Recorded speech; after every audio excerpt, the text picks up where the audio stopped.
Teman-teman, kali ini gue mau membahas khusus tentang kasusnya Israel. Jadi mohon maaf nih ya, gue nggak terlalu masuk ke politik dan gue nggak terlalu juga masuk ke dalam dunia persilatan politik dunia dan perang-perangan gitu ya. Tetapi gue ngikutin dan gue tahu gitu kasusnya. Nah, tapi kali ini gue mau bahas mengenai intelijen Israel yang katanya mengancam ICC ya soal kasus kejahatan perang. Ini caranya. Oke, gue langsung kasih share aja. Ini adalah berita dari Tempo. Ini adalah bukti bahwa eh, hukum itu hukum itu selalu beriringan dengan politik, ya teman-teman ya. Dan kita tidak bisa mengatakan negara maju berarti hukum itu ditegakkan dengan baik. Enggak, teman-teman, enggak. Negara maju bukanlah berarti hukum ditegakkan dengan lebih baik. Enggak. Ini buktinya teman-teman ya. Kita lihat. Ini dari Tempo nih. Kepala Intelijen Israel ancam jaksa ICC soal kasus kejahatan perang. Ini caranya. Oke, ICC itu International Court itu ya, yang katanya mau bikin surat apa tuh penangkapan terhadap Netanyahu ya. Ini, gua nggak tahu nih yang mana nih. Ya kanan nih yang ini deh, ICC. Kiri ini orang Israel kayaknya. By the way, gua sendiri eh pandangan gue terhadap perang Israel itu ya dan Gaza itu menurut gua ya dua-duanya salah juga ya. Dua-duanya salah juga, tetapi gua jelas anti terhadap penghancuran besar-besaran terhadap oleh Israel ya. Dan gua rasa tidak ada negara manapun kecuali Amerika yang bisa mendukung kegiatan tindakan tersebut ya. Mantan Kepala Badan Intelijen Israel Mossad mengancam mantan Kepala Jaksa Pengadilan Kriminal ICC ya agar membatalkan penyelidikan kejahatan perang pada 2021, laporan media Inggris. Ini lucu. Kok bisa lu mengancam dia membatalkan penyelidikan? Lu harusnya jalanin aja penyelidikannya, ya kan?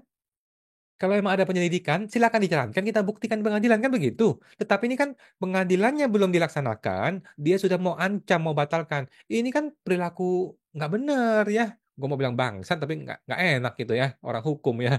Ini kan perilaku nggak benar. Harusnya kan kalau emang sudah ada penyelidikan, oke, kita kita majukan ke pengadilan. Itu jangan diancam untuk dihentikan di sebelum penyelidikan atau penyidikan gitu kan. Waduh, ini oknum loh ini ya Badan Intelijen. Yossi Cohen, mantan Kepala Badan Intelijen Luar Negeri Israel ya, mengancam mantan jaksa ICC Bapak Fatou Bensouda ya dalam serangkaian pertemuan rahasia. Wih, oh ada pertemuan rahasia. Laporan investigasi oleh surat kabar The Guardian. Wah, The Guardian mantap nih ya, bisa bikin investigasi seperti itu ya. Laporan ini sejalan dengan laporan lain yang menyatakan bahwa Israel dan sekutu utamanya di Barat berupaya menekan Badan Peradilan Internasional. Ya, kita tahu sendiri ya, si Amerika dan teman-temannya mengancam dan menjelek-jelekan ICC ya. Padahal ketika dulu dia bikin surat tangkap untuk si Putin, lancar-lancar aja tuh si Amerika mendukung tuh. Loh, kenapa sekarang lu tidak mendukung ya? Kalaupun nggak mendukung ya minimal lu perang di pengadilan dong. Jangan jangan dihabisin di awal dong ya. Nah, ini nih perilaku si Amerika nih. Mohon maaf ya Amerika ya. Kontak rahasia Cohen untuk menekan Bensouda terjadi pada tahun-tahun menjelang keputusannya untuk membuka penyelidikan resmi atas dugaan kejahatan perang dan kejahatan terhadap kemanusiaan di wilayah Palestina. Pekan lalu, penerus Bensouda, Karim Khan, mengajukan surat perintah penangkapan terhadap Perdana Menteri Israel ya, Benjamin Netanyahu berdasarkan penyelidikan yang dilakukan tahun 2021. Jadi 2021 dia sudah melakukan penyelidikan dan sekarang dia baru mengajukan upaya untuk menerbitkan surat perintah penangkapan. Tapi belum terbit suratnya teman-teman ya, belum terbit suratnya. Masih ada 2 bulan lagi baru terbit karena masih ada proses-proses persidangan, pembuktian dan sebagainya gitu.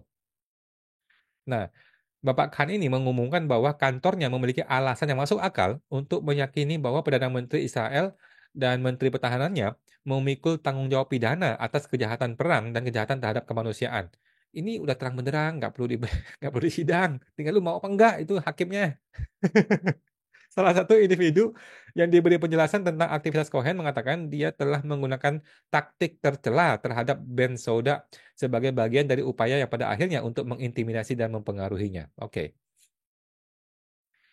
Menurut laporan yang dibagikan kepada pejabat ICC, ya, Cohen diduga mengancam keluarga Bensouda. Anda harus membantu kami dan biarkan kami menjaga Anda. Anda tidak ingin terlibat dalam hal-hal yang dapat membahayakan keamanan Anda dan keluarga Anda. Ini ancaman, guys. Ini ancaman. Ini bahaya sekali. Ini kayak film Hollywood. Ya, kayak film Hollywood gitu, mengancam orang dengan cara halus seperti ini gitu loh. Ini bahaya sekali seperti ini. Ini ancaman, Bos. Ini pidana ini.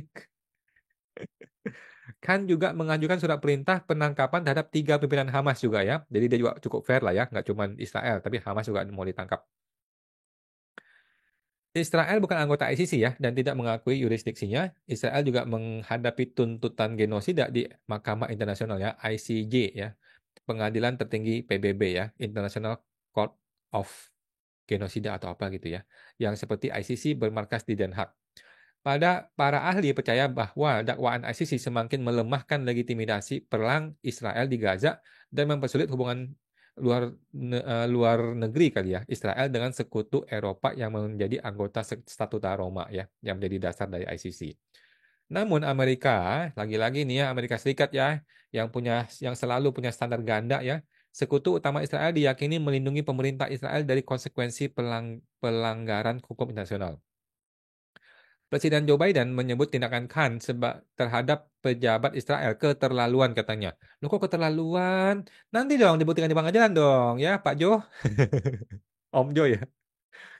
Menteri Luar Negeri Antony Blinken menyarankan agar Gedung Putih bersedia bekerjasama dengan anggota Kongres mengenai undang-undang untuk menghukum pengadilan internasional.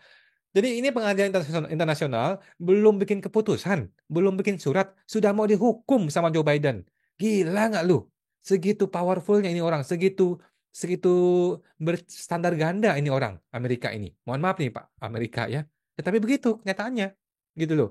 Oke, ini membuktikan teman-teman ya di dalam hukum nggak ada yang namanya keadilan. Yang ada adalah kepentingan bagaimana. Kalau kepentingannya dibantu, ya dia mendukung. Kalau kepentingannya nggak dibantu, ya dia nggak dukung. Gitu loh. Ini sama, teman-teman. Mau negara maju, mau negara miskin, mau negara berkembang, sama. Ya. Beberapa anggota parlemen AS juga mendesak Washington untuk menjatuhkan sanksi terhadap ICC setelah pengadilan meminta surat perintah penangkapan. Gila ya, gila. Gila. Suratnya belum diputus kok. Belum ada suratnya, tetapi sudah mau dihukum orangnya.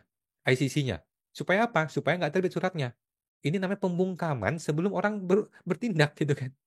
Palestina khawatir Israel dan AS juga akan menekan hakim ICC agar menolak permintaan Khan. Ya, gila ya. Jadi, mana tuh orang-orang yang bilang bahwa di Amerika itu lebih fair, lebih adil hukumnya? Enggak, teman-teman, enggak ya, sama saja, teman-teman, sama aja ya. Jadi, omong kosong tuh keadilan. Ya, omong kosong tuh keadilan eh, kalau lu sudah berhubungan dengan penguasa. Kalau lu sudah berhubungan dengan kepentingan-kepentingan oknum-oknum penguasa, nggak ada yang keadilan. Yang ada adalah kepentingannya bagaimana? Kepentingannya bagaimana? Kalau kepentingannya diakomodir, ya mungkin dia membantu. Kalau kepentingannya dilawan, ya dia hantam balik. Nggak peduli dia genosida, berapa orang mati, kamp pengungsi di bom, nggak peduli ya. Yang ada adalah kepentingan. Ini gue bukannya marah-marah sama Amerika, tetapi sama. Kita semua juga sama. Lu dan gua, teman-teman juga sama ya. Kita ini juga sama. Kita ini adalah manusia politik, manusia politis. Kita ini hanya mendukung yang menguntungkan kita aja, dan kita tidak mendukung yang tidak menguntungkan kita. Itu hal yang manusiawi. Jadi maksud gua kita masih belajar dalam hukum kadang-kadang kita nggak dapat keadilan dan kita sebagai manusia terpaksa harus bisa menerima ini gitu teman-teman ya bisa menerima ini dan kita melakukan upaya hukum yang betul seperti Pak Khan tadi ya Pak Khan tadi menggunakan upaya hukum yang benar dia mengajukan dulu suratnya dia mengajukan permohonan, kemudian diproses, nanti baru terbit suratnya. Nggak seperti Amerika ya, tiba-tiba menghantam, tiba-tiba membuat hukuman. Loh, lu mesti ikutin dulu dong sidangnya dong, baru tahu nanti bagaimana bukti-buktinya kan. Tetapi kan dia takut buktinya itu terbongkar. Begitu bukti terbongkar, suratnya keluar cilaka. Gitu. Ya begitulah teman-teman ya, kita masih belajar dari kasus hukum orang lain. Jadi kita jadi lebih bijaksana, gitu teman-teman ya. Kita masih belajar bahwa kalau melawan penguasa ya harus agak hati-hati dan harus siap kalah itu teman-teman ya. Tetapi kembali lagi nih mengenai dunia pajak ya. Mengenai dunia pajak terus terang dalam lingkungan pengadilan pajak kita masih bisa percaya sama hakim. Walaupun gue kemarin ketemu hakim oknum ya yang agak aneh gitu membatalkan surat apa gugatan gua, tetapi kita masih bisa percaya pada pengadilan pajak. Buktinya apa? Buktinya WP masih menang 60% ya. Wajib pajak sampai sekarang itu di pengadilan pajak masih menang 60% dibandingkan kalah. Kalah cuma 40%. Oke? Artinya apa? Artinya 60% oknum pejabat pajak terbukti bersalah. Gitu loh. Kok bisa salah? Ya nggak tahu, suka-suka dia. bikin aturan, suka-suka dia bikin pemeriksaan, salah dan kalah di pengadilan. Oke, 60% WP menang. 60% oknum itu terbukti bersalah. Ini yang mengajukan gugatan ke pengadilan. Gimana dengan mereka yang tidak menggugat? Lebih banyak lagi, guys, ya. Yang diperas, diancam, diintimidasi, kemudian mengalah, manut-manut. Banyak ya, gak banyak ya, teman-teman ya. Nah, ya begitulah, teman-teman, kita masih belajar dari hukum, belajar dari pengalaman orang, bahwa kita nggak bisa selalu berharap keadilan hanya semata-mata kita ini ngerti hukum gitu ya. Hanya semata-mata kita mau berproses secara hukum. Kadang-kadang kita bisa kalah, kadang-kadang kita bisa menang. Dan kita sebagai warga negara, jangan terlalu serius, teman-teman ya. Jangan terlalu dalam hati. Kita mesti agak lelucon sedikit lah, agak hiburan sedikit ya. Eh, Anggap aja ini sebagai eh, manisan-manisan dalam hidup kita, gitu teman-teman ya. Jadi agak lelucon sedikit lah, agak agak komedi dikit lah, gitu ya, supaya lu nggak stres, supaya nggak mati, teman-teman ya. Oke, semua teman-teman, sampai jumpa lagi.